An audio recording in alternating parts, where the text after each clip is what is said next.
is solubility, which is comes under the subject physical pharmacy first. That is the third semester subject, and the code is the EP302P.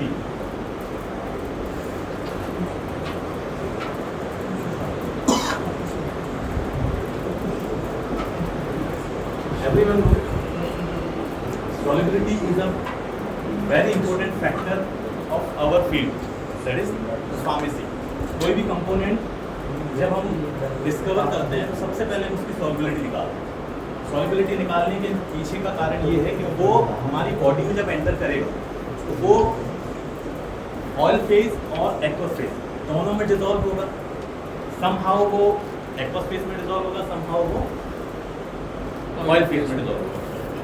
तो अगर हम solubility की बात करें, इसी purpose को solve करने के लिए हम सॉल्युबिलिटी को एक फैक्टर के तौर पे देखते हैं फार्मेसी।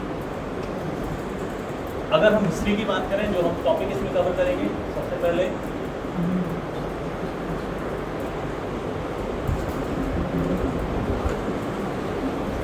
डेफिनेशन, टाइप्स, फैक्टर्स,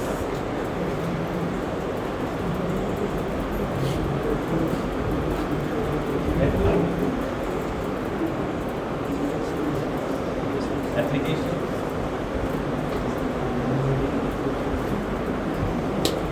सबसे पहले हिस्ट्री की बात करते हैं। सॉल्युबिलिटी जो है एक अमेरिकन केमिस्ट ने डिस्कवर किया था 1924। The name of the chemist is Joel H Hildebrand. He is a chemist, not a scientist, who discovered the solubility in 1924 firstly. अब जो solubility है उसका मतलब क्या हुआ?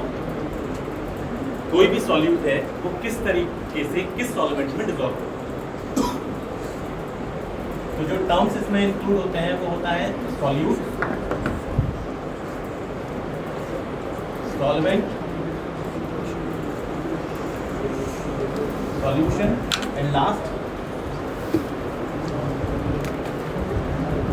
solute. Solute may be liquid or solid.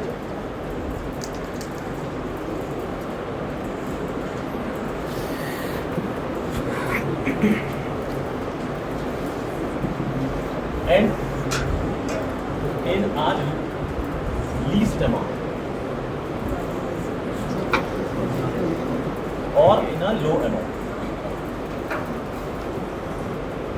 Solvent, the solute which is dissolved in that particular matter is the solvent. It also being a liquid or solid, but somehow in greater amount.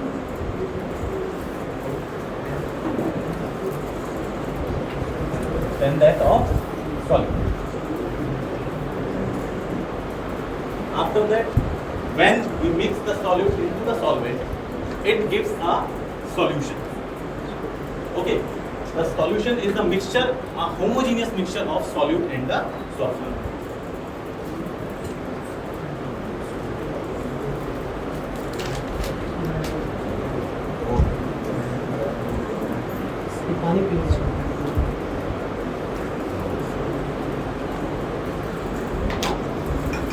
And a solute which dissolves easily in a solvent, that is the tendency of that solute to dissolve in the solvent. That is called solubility. So, the tendency to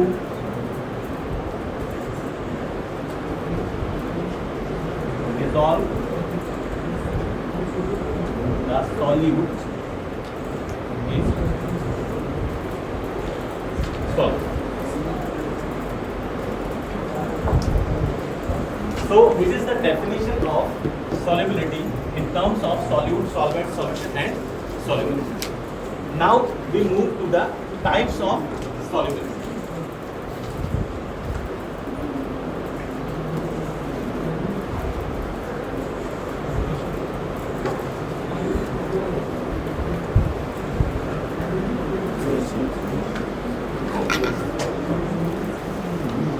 यहाँ तक सभी को समझ में आया? Yes sir.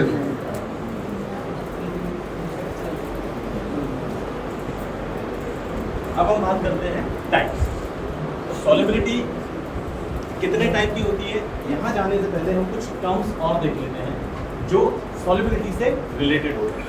जैसे first year में बच्चों को हम पढ़ाते हैं परसेंट वेट बाय वेट। इसका मतलब क्या है? both are in both are in the solid form. ठीक है, तो परसेंट इसको हम लिखेंगे percent weight by weight. Means जो सॉल्यूट है वो भी सॉलिड कंडीशन में है और जो सॉल्वेंट है वो भी सॉलिड। ठीक है, तो अगर हम डेफिनेशन की बात करें तो number of solute in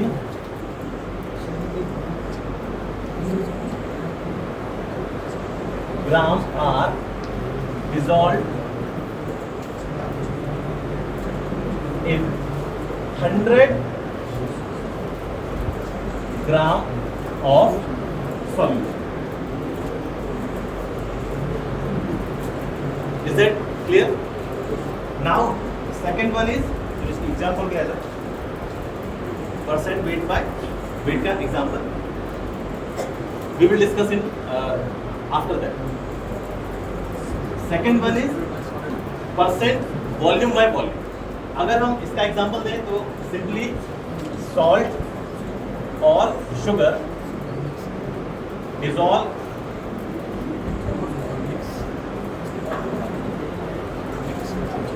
in water. Sorry mix with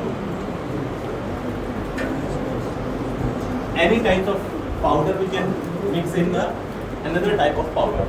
So we can see the percent weight by weight. After that we move to the percent volume by volume. It is what?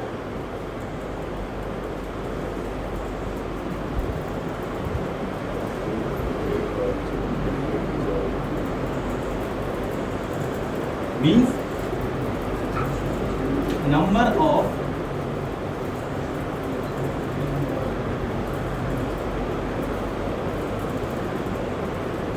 volume of solute in 100 ml of solution. इसमें यहाँ पे हमने volume term use किया, यहाँ पे हमने volume term use किया। Means the solute is in the state of liquid and the solvent is also in the state of liquid. इसके बाद आता है percent weight by volume.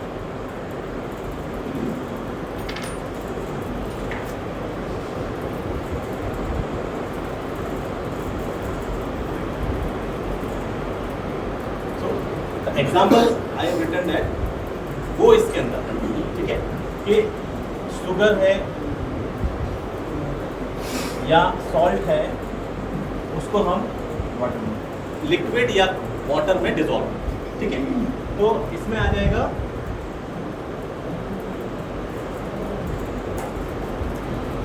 100 ml of solute. The number of solute in grams are dissolved in 100 ml of solution. ठीक है, so these are the terms which are related to the solubility.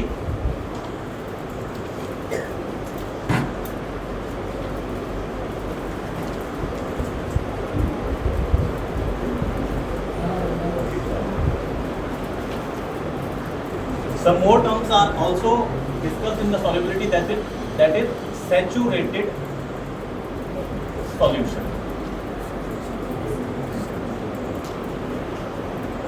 super saturated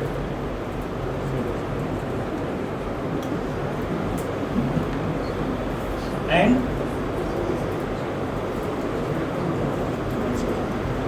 unsaturated solution. What do you mean by saturated solution? Anybody? All number of water have been saturated by the solid molecules. Yes. There is At a fluorine. constant temperature. Number of solute material dissolved in a solution at a constant temperature. मतलब अगर हमने 75 gram of calcium sulphate या सुपरस sulphate लिया है, उसको अगर हम 100 ml of water में डिसॉल्व करें तो उस 75 ग्राम ऑफ फ्यूप्रस सल्फेट का कितना अमाउंट उस 100 ml वाटर में डिसॉल्व हो रहा है एट अ कांस्टेंट टेम्परेचर। अगर हम एक बात करें रूम टेम्परेचर, तो रूम टेम्परेचर पे उस अमाउंट का कितना अमाउंट उस 100 ml वाटर में कंज्यूम हो रहा है और कितना अमाउंट उसमें बच रहा है, that is the saturated solution. Super saturated की बात करें तो जब कोई भी अमाउंट ऑफ सॉल्यूट किसी सॉल्वेंट में घुलना बंद हो जाए एक निश्चित टेम्परेचर पर, तो हम उसका टेम्परेचर में वेरिएशन करने से उसमें उसकी जो घुलनशीलता है या उसका जो सॉल्युबिलिटी है उसको हम इनहेंस कर देते हैं। ठीक है, तो अगर हम टेम्परेचर इंक्रीज करते हैं तो जो सैचुरेशन कंडीशन है वो चेंज हो जाएगी सुपर सैचुरेशन, मतलब अब उसमें वो जो बचा हुआ अमाउंट है उसमें और ज़्यादा ऐड हो जाएगा। ठीक है, तो सुपर सैचुरेशन का मतलब है कि जो टेम्परेचर बढ़ाने पर उसमें जो स्पेस जनरेट हुआ उस स्पेस में और ज़्यादा सॉल्यूट डिसॉल्व हो सकता है। उसमें भी एक कंडीशन आएगी कि एक समय के बाद वो जो सॉल्यूट है एक टेम्परेचर बढ़ाने के बाद भी डिसॉल्व होना बंद हो जाए। That is the condition of super saturation. फिर आता है unsaturated, the name indicate unsaturated. उसका जो घुलना है वो स्टार्टिंग, चाहे आप टेम्परेचर चेंज कर लें या ना कर लें, वो घुलेगा ही, इसीलिए उसको कैटेगरी में रखा गया है अनसैचुरेटेड। ठीक है, तो these are the terms which is correlated with the saturated solubility.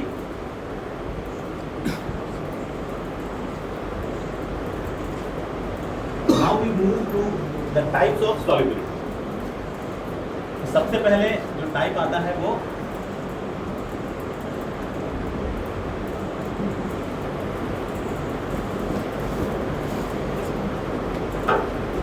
solubility of gas in liquid, सबसे पहला टाइप। तो जो गैस है वो प्रेशर को बियर करती है। अगर हम प्रेशर इंक्रीज करेंगे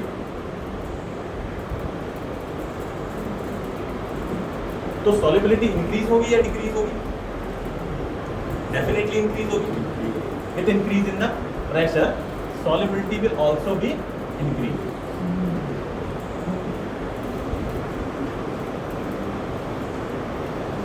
वहीं अगर हम टेम्परेचर की बात करें तो गैस में अगर हम टेम्परेचर बढ़ाएंगे तो सॉल्युबिलिटी क्या होगी? डिक्रीज होगी या इंक्रीज होगी? डिक्रीज होगी। कैसे? टेम्परेचर और प्रेशर एक दूसरे से कोरिलेट करते हैं या अलग अलग? टेम्परेचर बढ़ाने में प्रेशर बढ़ता है या कम होता है? प्रेशर बढ़ाएंगे टेम्परेचर घटेगा। हाँ, प्रेशर बढ़ाएंगे टेम्परेचर घटेगा।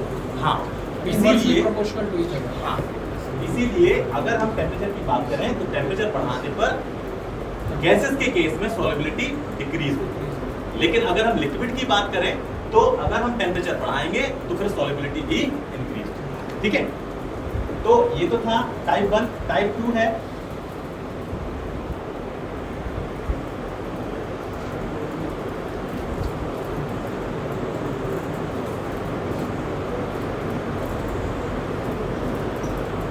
Solubility of liquid in liquid. किसी भी टाइप का कोई भी लिक्विड जो कि आपस में मिसिबल है, इसमें भी कुछ टर्म्स हम यूज करते हैं, मिसिबल लिक्विड, इमिसिबल लिक्विड और पार्शियल मिसिबल लिक्विड। ठीक है, तो अगर हम मिसिबल लिक्विड की बात करें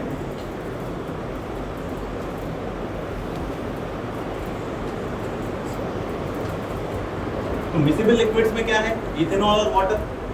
एग्जाम्पल के तौर पे हम इथेनॉल और वाटर को आपस में मिक्स करें, वो बहुत अच्छे से एक दूसरे के साथ मिक्स हो जाते हैं। आप मिक्स होने के बाद ये नहीं पता कर सकते कि उसमें इथेनॉल कहाँ है या वाटर कहाँ है। वहीं अगर हम इमिसिबल की बात करें तो इमिसिबल में आपका ऑयल और वाटर का मिक्सचर आएगा जो आपस में क्या होता है, टोटली इमिसिबल होता है। वहीं अगर हम पार्शियल मिक्सिबल की बात करें तो वाटर और बेंजीन के एग्जाम्पल को हम देखते हैं। ये बेंजीन और वाटर जो है पार्शियली एक दूसरे से मिक्सअप होते हैं या पार्शियली इमिसिबल एक दूसरे से होते हैं, कुछ अमाउंट जो है उसमें मिक्स होता है। Thank you very much.